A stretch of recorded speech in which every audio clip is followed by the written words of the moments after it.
Hey friends, happy Monday. I want to talk about the difference between I have to and I get to.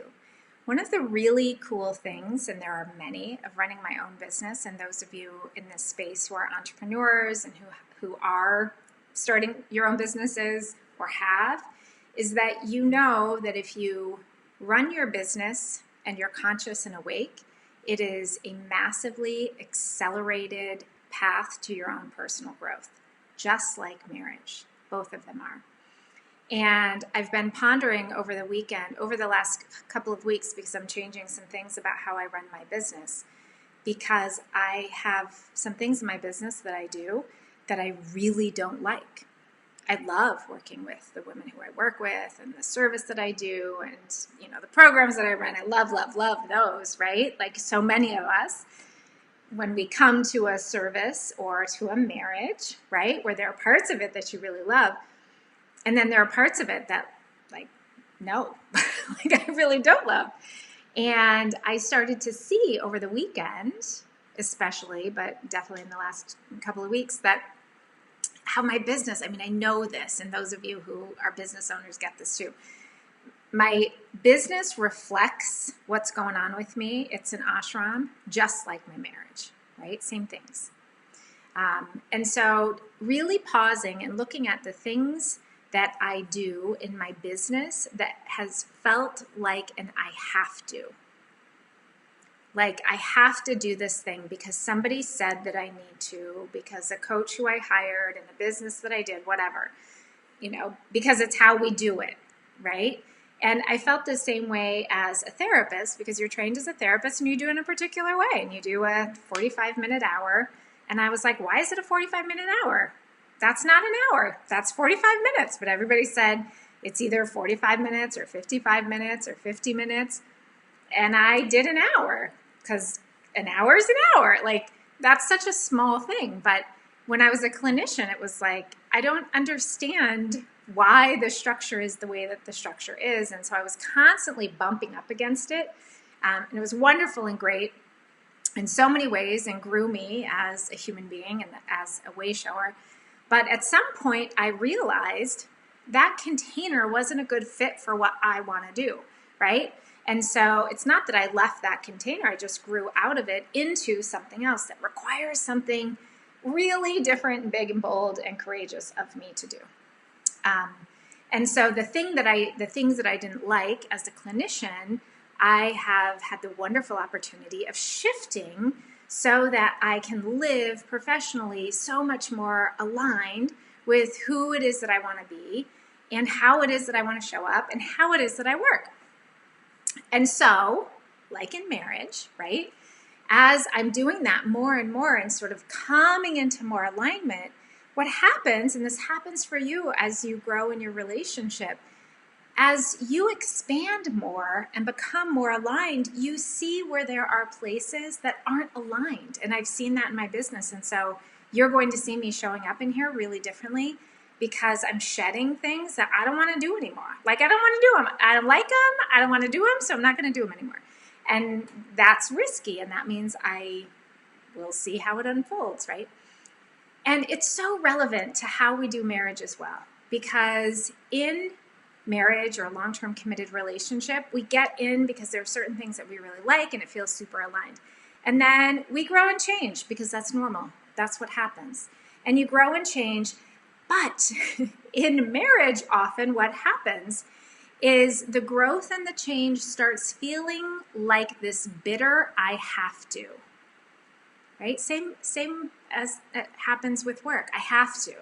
I have to see this many clients. I have to wear these kinds of clothes. I have to be at my office at 7:30 in the morning when it's snowing. I have to. And it's not that any of those things are bad. They're perfectly fine. And I did them for 15 years and loved it in a lot of ways. But if it's out of alignment with me, I know it, because I'm coming at it with this like, meh, right? I have to. And there's resistance there. Resistance. So when I'm living an I have to life, whether it's in work or marriage, there is resistance. And where I resist, you've heard what resistance is, persistence or something, or whatever I resist persists. That's what it is. And so I start resisting. I have to. Why do I have to work on my marriage? I talk about this a lot in this space because so many women say this to me. And when I hear that, it's like, yeah, as long as it feels like an I have to, right? That what you're aligning to is resistance. Hear my words. What you are aligning to is resistance. And what you will get is more resistance. That is how it works, right? So just like when I was in my transition professionally and there was some resistance coming up, right? I'm resisting it, and what I'm getting is more resistance. And it was no good, and it's no good. And so I don't do that anymore, right? I decided to do something else, which requires me to drop the rope. The women who I work with, we talk a lot about being in a tug of war in your marriage. And when you're in this tug of war place, it feels like somebody's going to fall into the mud, somebody loses, and somebody wins. And that place totally sucks in marriage, right? It's all about I have to. I have to read the book. Why do I have to do my growth work? Why do I have to be the one? And in that energy of resistance, right, what happens is you're looking around you for people who are trying to convince you that you need to do it a different way. But if I'm in resistance, what's going to happen? This is just like maybe your relationship with your husband or your spouse or your partner. If you want them to take out the trash without you asking them, which I know sounds so gendered, but I hear it all the time. Stacking the dishwasher, taking out the trash without being asked, putting your laundry in the laundry bin. I do not care that it's 2020. Women are still talking about those things right now, okay?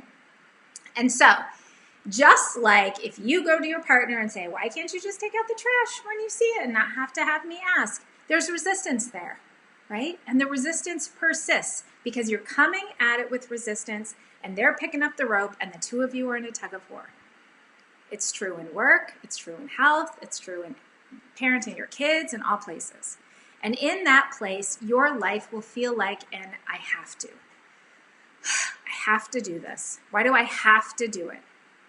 And part of what has been really liberating for me is it is not my job to convince you or anybody else that you have to do anything. Because you don't. Because you get to live the life the way that you want. And I'm not here to tell you that you need to do it differently, right? If it's working for you, then keep doing it. Beautiful. A lot of the women who are here, it's not working for them, right? But if you stay in, listen to me here, this is important. If it's not working for you and you are staying in the energy of resistance, you're just going to get more of that, right? So you can say, I want it to be different, but it feels like an I have to. Yeah, I know, you're going to have to change that. I wish there was a different answer, but it's just how it is.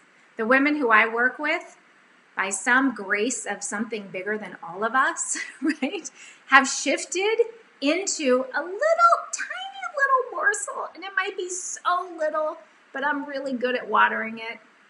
There's a little knowing that they get to. I get to grow.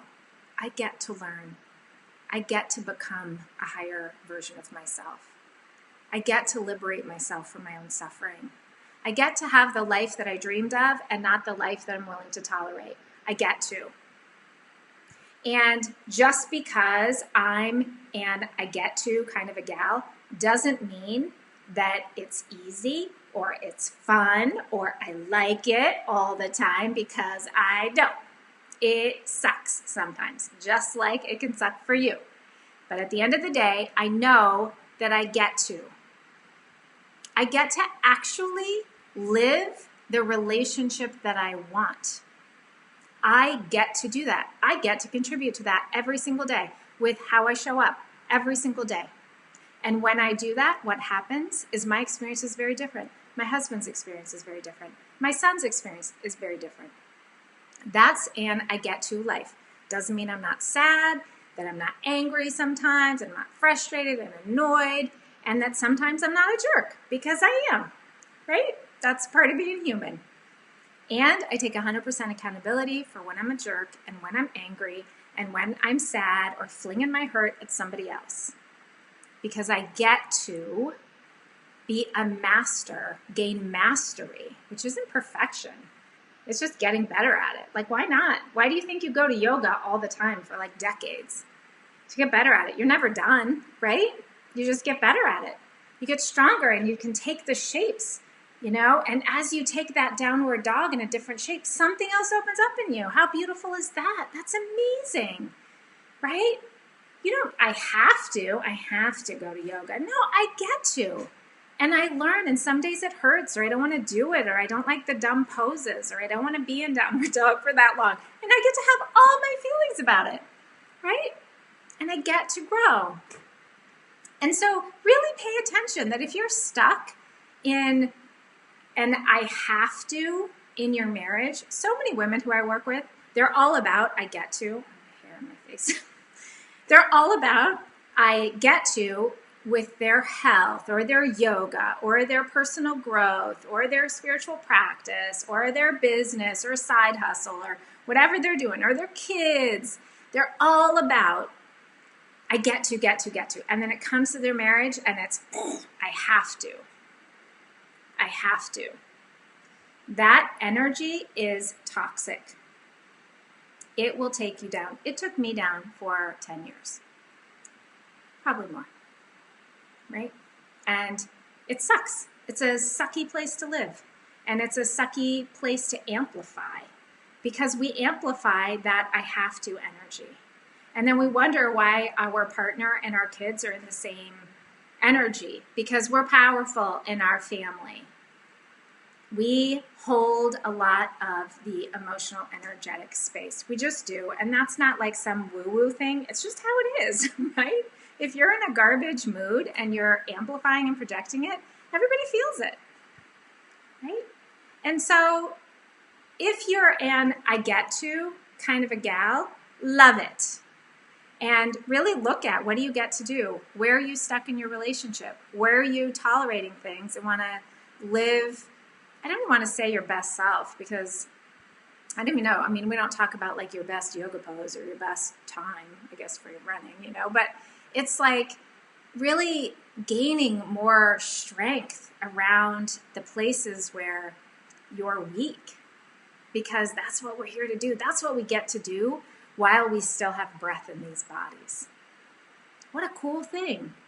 And if you're feeling some I have to energy, honey, I get it.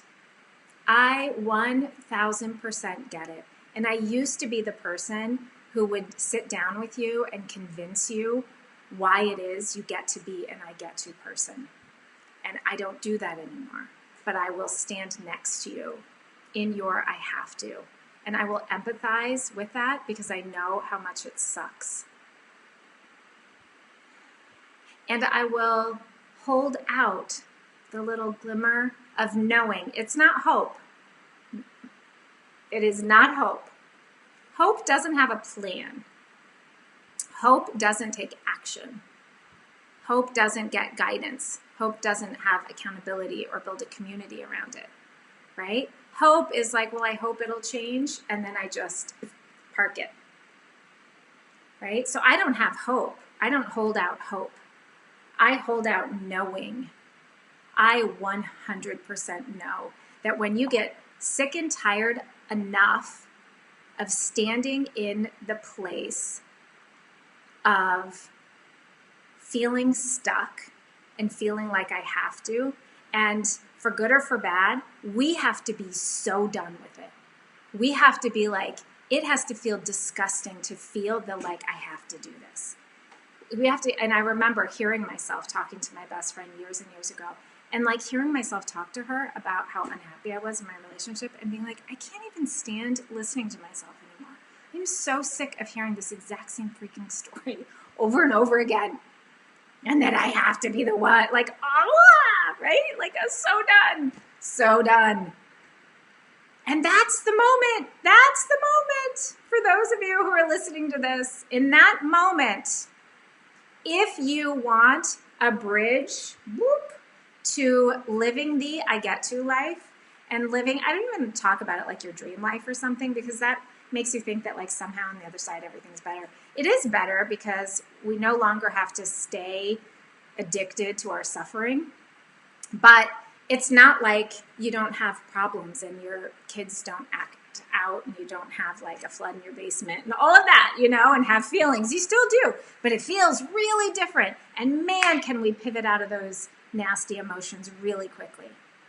And they're not nasty because they're bad. They're nasty because if I park myself in contempt or anger or frustration, it becomes damaging to my health, emotionally, psychologically, physically, spiritually, right? So if you're needing a map, a guide to cross that bridge, send me an email, DM me here, and I'm happy to chat with you about that. Your take home is to pay attention to your have to energy and your get to energy. Thank you so much for being here. Thank you for being a part of this community. Feel free to add your friends. I'm going to be coming in here a lot because I have a lot of things to say, and I want to share them with you. And there might be a couple of you who are interested in coming into my inner circle and hanging out with me and the amazing women who I get to be of service to walk them into their I get to life of transformation. And it's a good place. So much love to all of you. Have a beautiful afternoon, and we'll look forward to more here soon.